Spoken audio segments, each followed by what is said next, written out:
Time magazine is recognizing a group it's calling The Guardians as its 2018 Person of the Year. Each year, the magazine recognizes the person or group who most influenced the news and the world for better or for worse during the past year. The group it's recognizing for this year, 2018, represents freedom of the press. It includes the Saudi journalist Jamal Khashoggi, who entered the Saudi consulate in October and was never seen again. It also includes the staff of the Capital Gazette. Time says the attack on the paper's newsroom in Maryland made the U.S. the fourth deadliest country for journalists this year. 2018's Person of the Year also recognizes Walon and Kwa So-u, two Reuters journalists investigating Rohingya killings in Myanmar who were sentenced to 7 years in prison. Also in that group that Time is recognizing is Maria Ressa. She is a chief executive of a news website in the Philippines that she helped to found called Rappler. She's also formerly the bureau chief of both CNN Manila and CNN Jakarta. And right now, she is facing tax evasion charges, a case that critics say is part of a wider crackdown on dissent in the Philippines. Maria Ressa joins us now live from Manila. Maria, congratulations. You have been named as one of Time's Persons of the Year, as this guardian amidst a war on truth. What's your reaction to all this?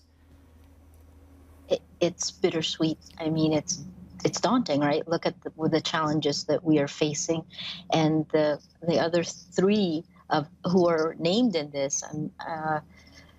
Well, today I went back to court, to the Court of Tax Appeals, and posted bail for 4 more additional tax evasion charges that I know are, well, I can't comment on the case. You know, these are politically motivated, and Rappler has been facing these attacks both online and in the real world for more than 2.5 years. We know it's a tough time to be a journalist, but I think what strengthens all of us is that there is probably no better time to be a journalist, because this is when we live our values and we live our mission. Absolutely. You can't comment on your case right now, but what impact do you think this distinction, this Time magazine cover is going to have on international awareness and generating international pressure to help bring about more press freedom?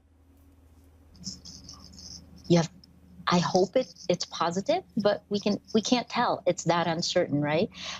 You know, I was in the middle of receiving several awards when the Department of Justice announced in a press release, without giving us any of the documents, that it would indict me and Rappler and our accountant on these tax evasion charges. This is only one of multiple charges that we are facing. President Duterte has attacked media repeatedly since he's come into office, and starting January this year, the government has effectively tried to shut us down by revoking our license. We are fighting all of these charges in court, and, you know, I guess it angers me, but more than anything, it makes me, you know, for every single time that it is so apparent that the charges are politically motivated, that we are targeted precisely because we keep telling the truth, well, then that challenges us to keep telling the truth. You've certainly been feeling the pressure there in the Philippines, and I know you've been feeling for other journalists all around the world. Tomorrow is the 1-year anniversary of the conviction and detention of the 2 Reuters reporters in Myanmar, also honored along with you and Jamal Khashoggi in the Capital Gazette as Time Magazine's Persons of the Year. What is your message to the 2 Reuters reporters and their families as they fight for justice? We have to keep fighting. You know, over the last 2.5 years, we keep a hashtag in Rappler, hashtag hold the line.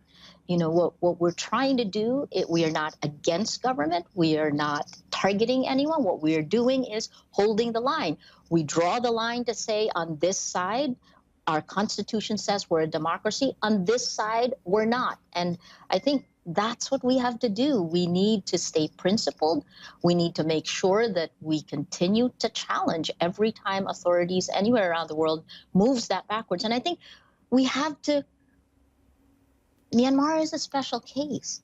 But I think more than in anywhere, Myanmar also shows the same things that we're feeling in the Philippines, which is the impact of social media and how social media can be used to incite hate, to tear down the credibility of journalists around the world, to attack women in particular, and to call for more accountability on the part of American social media platforms to help journalists, whether they are in prison, whether they're being attacked like we are, whether they're just trying to do their jobs, to help journalists hold the line.